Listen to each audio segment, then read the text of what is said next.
Hello everyone, welcomes to all of you on my YouTube channel Biology Foundation by Gunjan Sharma.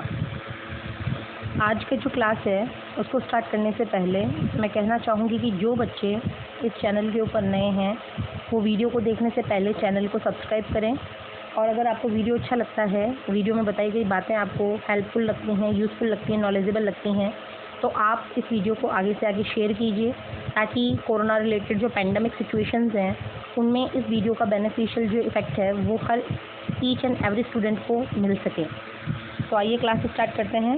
Class start कर रहे हैं 12th class के 3rd chapter human reproduction के साथ। इसके previous videos में मैंने आपको ह्यूमन मेल रिप्रोडक्टिव सिस्टम के बारे में वास्ट जो भी नॉलेज था उसके बारे में इंफॉर्मेशंस थी वो दी थी।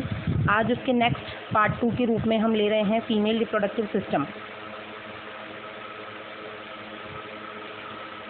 फीमेल रिप्रोडक्टिव सिस्टम के बारे में जनरल इन्फॉर्मेशन की बात करते हैं। Female reproductive organ system consist of a pair of ovaries, secondary sex organs, external genitalia and mammary gland.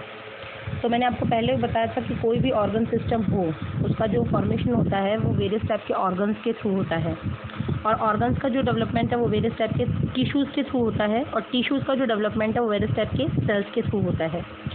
तो हम यहाँ पर ऑर्गन सिस्टम को पढ़ रहे हैं, तो इसमें वेरियस टाइप के ऑर्गन्स जो अपना अपना रोल प्ले करेंगे वो ऑर्गन्स कौन से हैं। तो वन पेयर तो इसमें है ओवरीज, सेकेंडरी सेक्स ऑर्गन्स हैं, एक्सटर्नल जेनिटेलिया है और मेमरी ग्लैंड्स हैं। ये सब मिलकर फीमेल रिप्रोडक्टिव सिस्टम का स्ट्रक्चर बनाएंगे।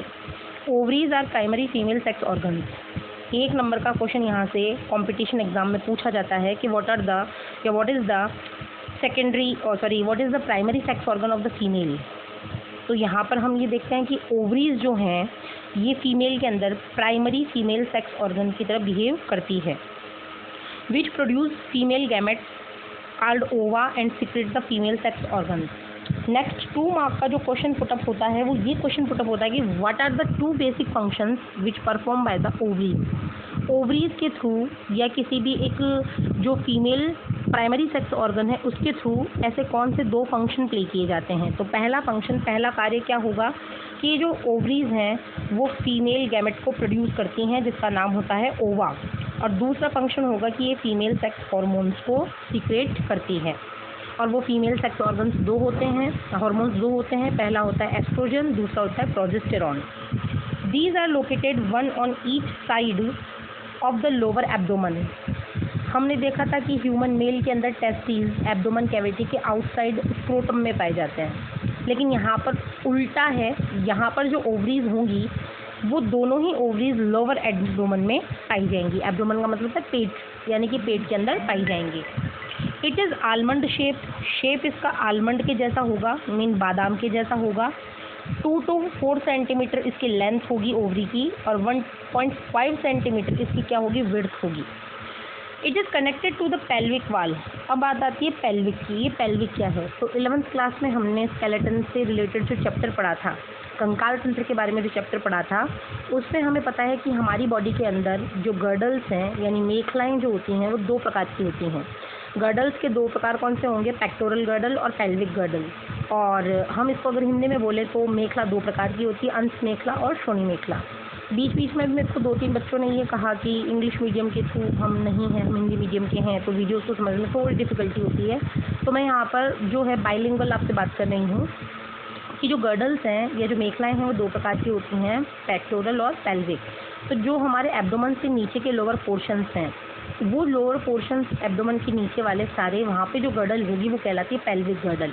तो जो फीमेल्स के अंदर ओवरी है वो कनेक्टेड रहती है पेल्विक वाल से यानी पेल्विक गर्डल से, एंड यूट्रस से अटैच रहती है किसके थ्रू, लिगामेंट्स के थ्रू। 9th क्लास पे वापस से चलते हैं।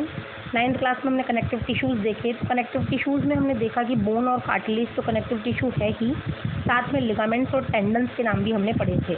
लिगामेंट्स क्या होते हैं, this is the type of the connective tissue which is join the bone to bone. Bone को बोन से जोड़ने का कनेक्टिव टिश्यू क्या कहलाता है, ligament. And what is the tendon, tendon is also type of the connective tissue which is useful to connect the bone to muscles. वो bone को किससे जोड़ेगा, मसल्स से। तो यहाँ पर लिगामेंट जो है वो अटैच करेगा बोन को बोन से, इसी कारण यहाँ पर लिगामेंट पाए जाते हैं। Each ovary is covered by thin epithelium. इसके ऊपर एक पतली एपिथेलियम की कवर बनी रहेगी which enclose the ovarian stroma. Stroma का मतलब ओवरी के अंदर जो इनर लिक्विड पोर्शन भरा जाता है उसको कहते हैं स्ट्रोमा। तो ये एपिथेलियम ओवरी के पूरे लिक्विड स्ट्रोमा को कवर करके रखेगी।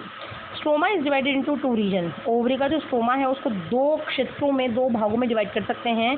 जो पेरिफेरल यानी परिधि के ऊपर होगा उस परिधि वाले पार्ट को हम कहेंगे कॉर्टेक्स, और जो इनर साइड में होगा, अंदर की तरफ होगा, उसको हम कहेंगे मेडुला। यानी ये जो अंदर है वो तो मेडुला है और बाहर जो है वो कॉर्टेक्स। तो ओवरी के 2 भाग बन गए। आउटर मोस्ट कवरिंग कहलाती है कॉर्टेक्स और इनर मोस्ट जो पार्ट होता है उसको हम कहते हैं medulla. The female accessory duct constitute oviduct. अब बात करती है कि एसेसरी डक्ट कौन सी होती हैं, हेल्पफुल जो डक्ट होती हैं, ट्यूबलाइक स्ट्रक्चर्स होती हैं, वो कौन सी होती हैं। तो वो होती हैं, पहला तो होता है ओविडक्ट जिसको आप दूसरा नाम देते हो फैलोपियन ट्यूब्स, दूसरा होता है यूट्रस और तीसरा होता है वेजिना। फैलोपियन ट्यूब्स के बारे में देखते हैं।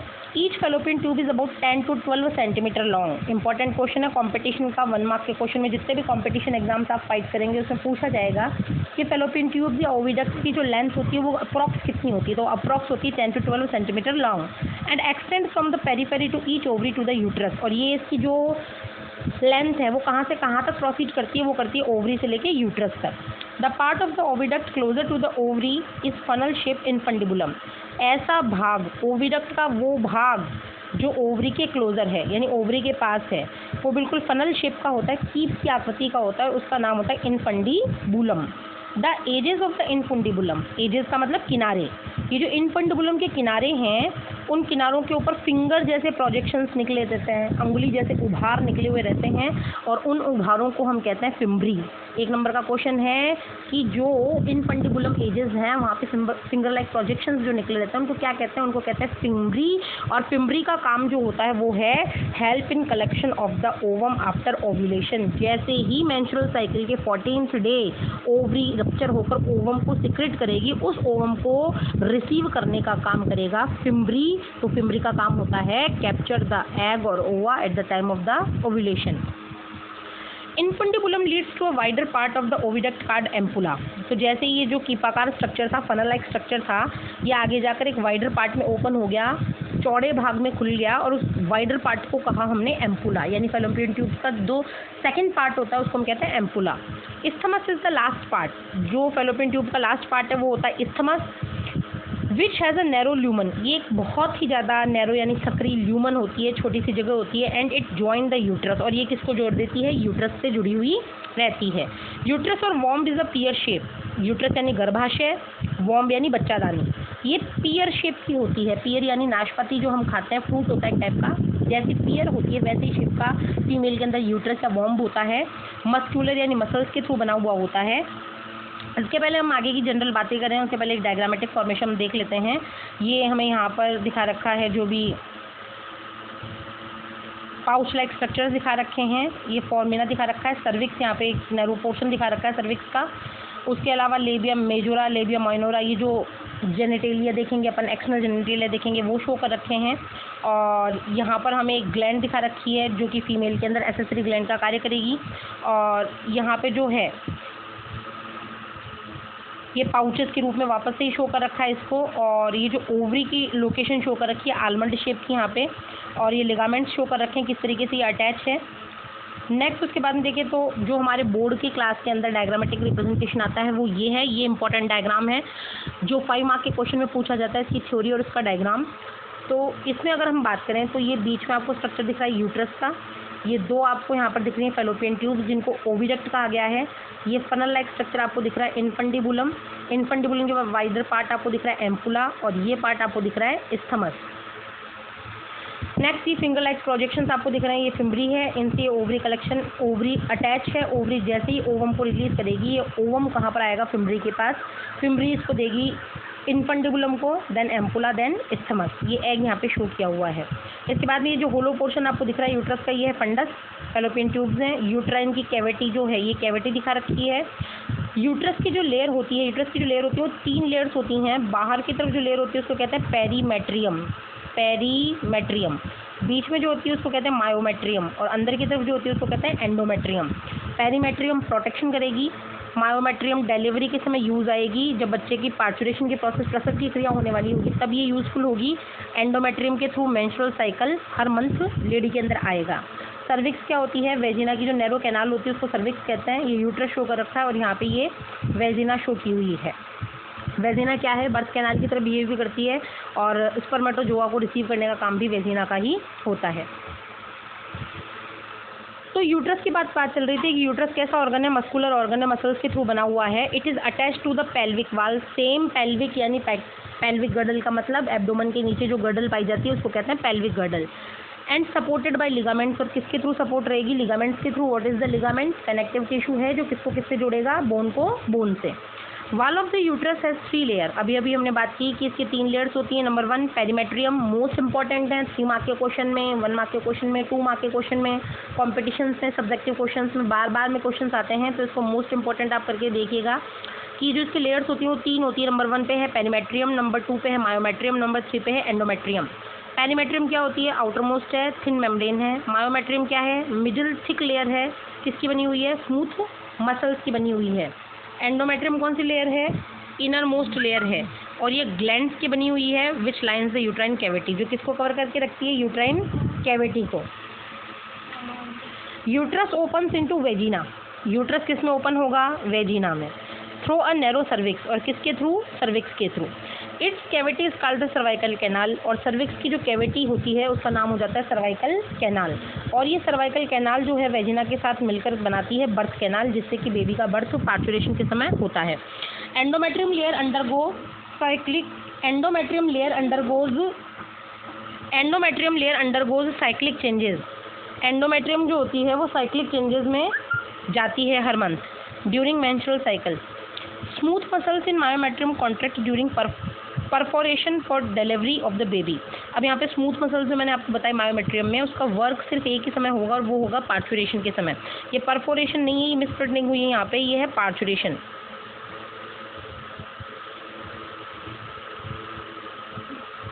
पार्चुरेशन का मतलब प्रसव की क्रिया। तो ये जो स्मूथ मसल्स होंगी मायोमेट्रियम की, ये कॉन्ट्रैक्ट होंगी प्रसव की क्रिया के समय, पार्चुरेशन की प्रोसेस के समय, और इसके थ्रू बेबी की डिलीवरी होगी। Vagina is a muscular tube like structure that open to the outside. ये वेजिना जो होगी ये बाहर की तरफ बॉडी के ओपन होगी। इसके 2 फंक्शंस हैं, ये रिसीव करती है स्पर्मेटोजोआ को किस समय, जब इंसेमिनेशन हो जाता है, सीमन वेजिना के अंदर आ जाता है तब, and serve as the birth canal. और सेकंड इसका काम है कि ये कैसे बिहेव करेगी, बर्थ कैनाल की तरह, क्योंकि इसमें बेबी का बर्थ होगा।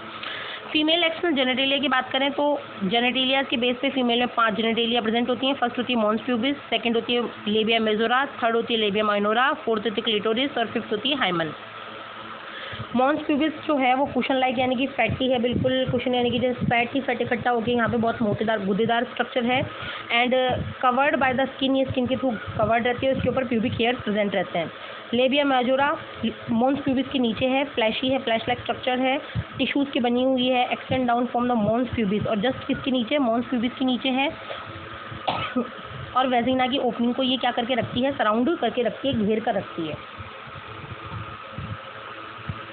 नेक्स्ट हम आते हैं लेबिया माइनोरा पे। लेबिया माइनोरा जस्ट किसके नीचे होगी, लेबिया मेजोरा के। ये भी पेयर्ड फोल्ड्स हैं और ये जस्ट किसके नीचे होंगे, लेबिया माइजोरा के। हाइमन की बात की जाए तो ये एक मेम्ब्रेन है जो कवर करके रखती है वेजिना की ओपनिंग को पार्शली मतलब अधूरे तरीके से। इट गेट रप्चर, कभी कभी ये रप्चर हो जाती है। कब रप्चर हो जाती है, या तो कोई विग्रस फिजिकल एक्टिविटी की जाए, जैसे कि हॉर्स राइडिंग की जाए, रोप स्किपिंग की जाए, या फिर एथलीट टाइप में वो कोई गर्ल एथलीट हो, या फिर कोई फिजिकल एक्सरसाइज बहुत ज़्यादा परफॉर्म कर रही हो, तो ये रप्चर हो सकती है।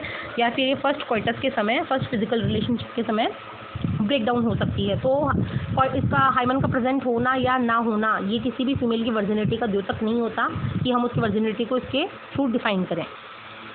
क्लाइटोरिस की बात की जाए तो क्लाइटोरिस जो है वो टेनी फिंगर लाइक स्ट्रक्चर है which lies at the upper junction of the 2 labia minora. जहाँ पे 2 लेबिया माइनोरा आपस में जुड़ेंगे वहाँ पे फिंगर लाइक प्रोजेक्शन होगा, जिसको हम कहेंगे क्लाइटोरिस। ये क्लाइटोरिस बिल्कुल होमोलोगस ऑर्गन होता है मेल पेनिस की तरह, जो सेक्सुअल अर्ज के समय, सेक्सुअल डिजायर के समय बिल्कुल स्टिमुलेट हो जाती है। दैट यूरेथ्रल ओपनिंग, और किसके ऊपर प्रेजेंट होती है, यूरेथ्रल ओपनिंग यानी कि जहाँ से यूरिन बाहर निकलेगा जस्ट उसके ऊपर। मेमरी ग्लैंड्स की बात करें तो these are the paired structure, ये पेयर्ड स्ट्रक्चर हैं दैट कंटेन ग्लैंडुलर टिश्यूज, में ग्लैंडुलर टिश्यूज पाए जाते हैं, and variable amount of fat पाई जाती है, बहुत ज़्यादा अमाउंट के अंदर इसके अंदर फैट पाई जाती है। मैमल्स का जो बेसिक करेक्टर है वो करेक्टर ही है मेमरी ग्लैंड, जिसके माध्यम से वो मिल्क प्रोडक्शन करके अपने न्यू बॉर्न बेबी को न्यूट्रिशन प्रोवाइड करके उनकी प्रोटेक्शन करते हैं। Glandular tissues of each memory gland is divided into 15 to 20 memory lobe. ये आपको मेमोरी लोब दिख रही है यहाँ पे डायग्राम में। ये मेमोरी लोब जो हैं, ये मेमोरी लोब यहाँ पे शो की हुई हैं। तो हर एक मेमोरी ग्लैंड के अंदर 15 से 20 जो हैं मेमोरी लोब्स होती हैं, और ये मेमोरी लोब्स जो होती हैं उनके अंदर छोटे छोटे क्लस्टर्स पाए जाते हैं। ये राउंड राउंड स्ट्रक्चर हैं, इनको हम कहते हैं एल्वियोली। और वास्तव में एल्वियोली क्या है? एल्वियोली वो है जहाँ पे मिल्क का सिक्रेशन होगा और ये मिल्क सिक्रेट होकर इनकी कैविटीज़ में क्या हो जाएगा? स्टोर हो जाएगा। Alveoli open into mammary tubule. ये एल्वियोली जो होंगी ये किस में ओपन होंगी? मेमोरी ट्यूब्यूल्स में। The tubule of each lobe joint to mammary duct, और ये ट्यूब्स आपस में मिलकर बनाएंगी mammary duct. Several mammary duct joint to form a wider mammary ampulla, और ये डक्ट आपस में जुड़कर बनाएंगी mammary ampulla which is connected to lactiferous duct, जो किससे जुड़ी हुई होगी? लैक्टिसिफेरस डक्ट के थ्रू। और लैक्टिसिफेरस डक्ट क्या होती है? जिसके थ्रू मिल्क बाहर निकलता है। और ये लैक्टिसिफेरस जो डक्ट हैं, ये देखिए यहाँ पे लैक्टिसिफेरस डक्ट, ये लैक्टिसिफेरस डक्ट का सीधा संबंध होता है निपल्स के थ्रू, जिससे बेबी जब इसको सक करता है तो इसके अंदर एक मैसेज डिलीवर होता है और पिट्यूटरी ग्लैंड इसको कंट्रोल करती है और ऑक्सीटोसिन हार्मोन या प्रोलैक्टिन हार्मोन के थ्रू इसमें से मिल्क सिक्रेशन बाहर की तरफ होने लग जाता है। गैमेटोजेनेसिस के ऊपर आते हैं। गैमेटोजेनेसिस क्या होता है? The primary sex organ, male के अंदर तो होते हैं टेस्टिस, फीमेल के अंदर होती है ओवरीज। ये अगर प्रोड्यूस करें गैमेट्स को तो वो प्रोसेस क्या कहलाएगी? Gametogenesis. Sperm and ovum respectively by the process called the gametogenesis. तो सबसे पहले हम लेकर चल रहे हैं स्पर्मेटोजेनेसिस की process. In testis the immature of male germ cell, male germ cell हमने बात की थी कि टेस्टिस के अंदर दो प्रकार की जो सेल्स हैं। जब मैंने टेस्टिस का आपको स्ट्रक्चर बताया था तो आपको बताया था कि उसके अंदर टेस्टिकुलर लोब्यूल्स जो होती हैं वो 250 हैं। फिर उसके अंदर हम बात करें तो 1 से 3 सेमिनिफेरस ट्यूब्यूल्स हैं, और सेमिनिफेरस ट्यूब्यूल्स के अंदर दो प्रकार की सेल्स बताई थी। पहली बताई थी मेल जर्म सेल जिनका नाम होता है स्पर्मेटोगोनिया, और दूसरी बताई थी सर्टोली सेल्स। तो वही बात हम यहाँ पे कर रहे हैं कि in testis the immature of male germ cell spermatogonia produce करती है स्पर्म्स को, और वो कौन सी प्रोसेस के थ्रू करती है? स्पर्मेटोजेनेसिस के थ्रू, जो कब स्टार्ट हो गया मेल में? प्यूबर्टी के समय। बॉयज़ की जो प्यूबर्टी है वो 13 ईयर्स के बाद में स्टार्ट हो जाती है, या हम कहते हैं कि 13 भी ना माने तो इसको आप यूँ मान सकते हैं कि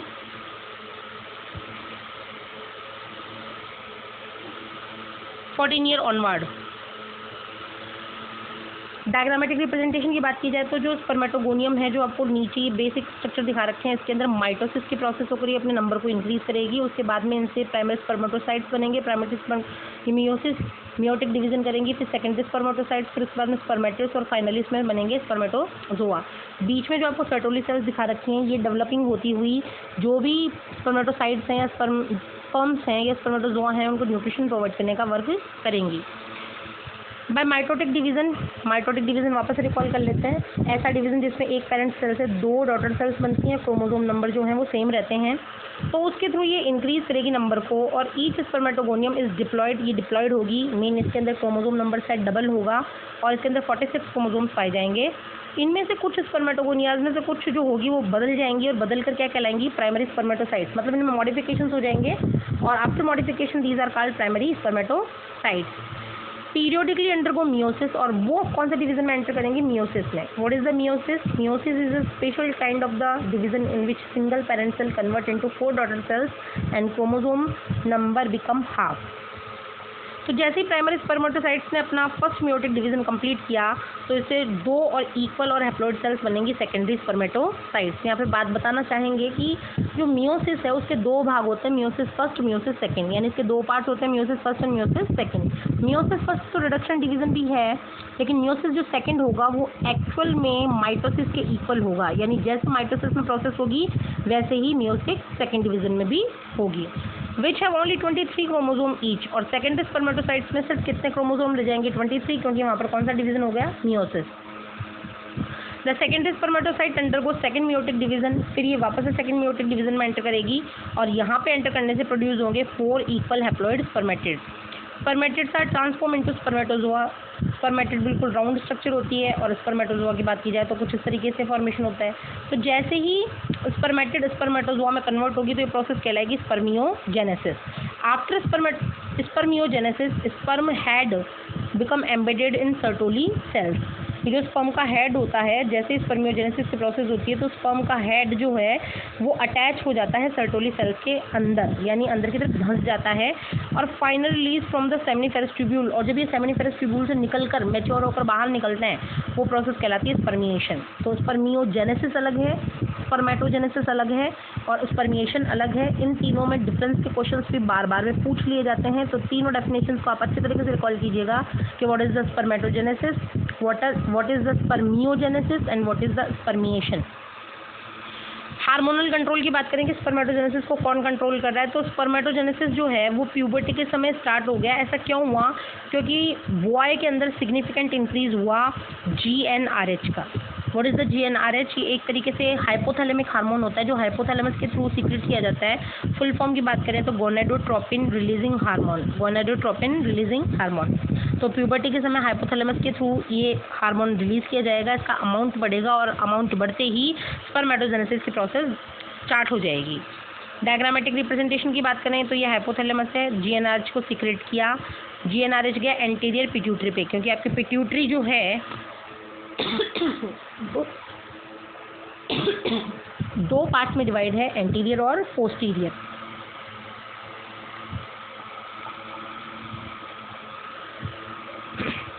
जो एंटीरियर पिट्यूटरी होती है वो दो प्रकार के गोनेडोट्रोपिन हार्मोन बनाती है। फर्स्ट होता है FSH, सेकंड होता है LH।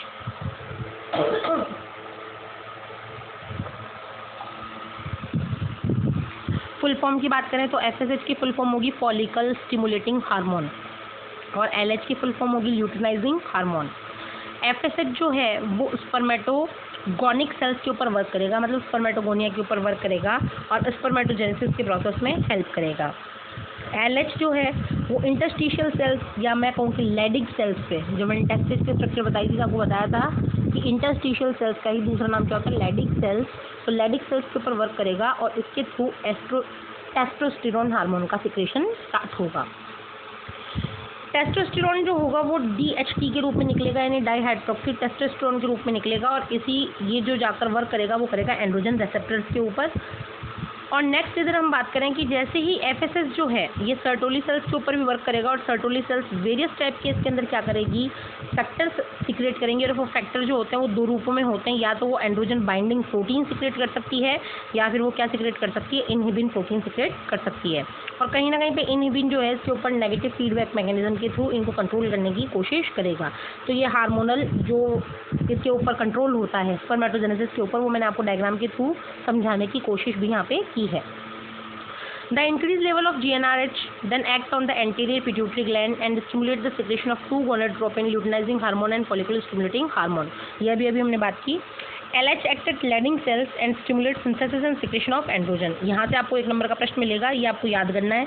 LH वर्क किसके ऊपर करेगा, Leydig सेल्स के ऊपर, और वो सिक्रेट किसको करेंगी, वो सिक्रेट करेंगी एंड्रोजन्स को।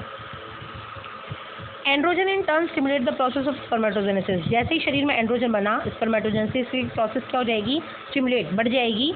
FSH act on the Sertoli cells. FSH किसके ऊपर वर्क करेगा, सर्टोली सेल्स के ऊपर करेगा and stimulate secretion of the some factors, और उसकी वजह से कुछ फैक्टर्स निकलेंगे जो अभी मैंने आपको बताए थे, डायग्राम में शो किया हुआ ABP का मतलब एंड्रोजन बाइंडिंग प्रोटीन और inhibin hormone which help in the process of the spermiogenesis. और ये कहाँ पर वर्क करेंगे, स्पर्मियोजेनेसिस की प्रोसेस में। व्हाट इज द स्पर्मियोजेनेसिस, जिसमें स्पर्मेटिड्स कन्वर्ट हो जाते हैं स्पर्मेटोजोआ में। स्ट्रक्चर ऑफ स्पर्म की बात करें तो ह्यूमन स्पर्म जो होता है वो बहुत ही माइक्रोस्कोपिक स्ट्रक्चर होता है। वो कंपोज किसके थ्रू होता है, हेड, नेक, मिडल पीस और फाइनली टेल के थ्रू। ये चार इसके अंदर ऑर्गन्स या स्ट्रक्चर्स पाए जाते हैं। ये प्लाज्मा मेम्ब्रेन, जो एक प्लाज्मा मेम्ब्रेन होती है वो पूरे के पूरे स्पर्म को ऑल ओवर बॉडी से कवर करके रखती है। Sperm head contain elongated haploid nucleus, उसके अंदर एक न्यूक्लियस पाया जाता है और इसका जो एंटीरियर पोर्शन है वो एंटीरियर पोर्शन कवर रहता है कैप लाइक स्ट्रक्चर से, जिसको हम कहते हैं एक्रोसोम। यानी जो ये स्पर्म का हेड होगा उसके ऊपर एक कैप लाइक स्ट्रक्चर पाई जाएगी और इस कैप लाइक स्ट्रक्चर को हम कहेंगे एक्रोसोम, जिसके अंदर वेरियस टाइप के एंजाइम्स फिल रहते हैं और ये एंजाइम्स हेल्प करते हैं फर्टिलाइजेशन के समय, ताकि स्पर्म ओवम को क्या कर पाए, फर्टिलाइज कर पाए। मिडल जो पीस है उसके अंदर न्यूमरस अमाउंट ऑफ माइटोकॉन्ड्रियाज होंगे और आपको पता है what is the mitochondria, these are the energy power houses of the cells. तो इसमें एनर्जी का जनरेशन होगा और ये एनर्जी काम में आएगी कि वो टेल क्या कर सके, वो मूवमेंट कर सके, स्पर्म क्या हो सके, मोटाइल हो सके और मोटाइल यानी मूवमेंट शो करके एग तक पहुंच सकें। The human male ejaculate about 200 to 300 million sperms, यहाँ पे मिलियन ऐड होगा।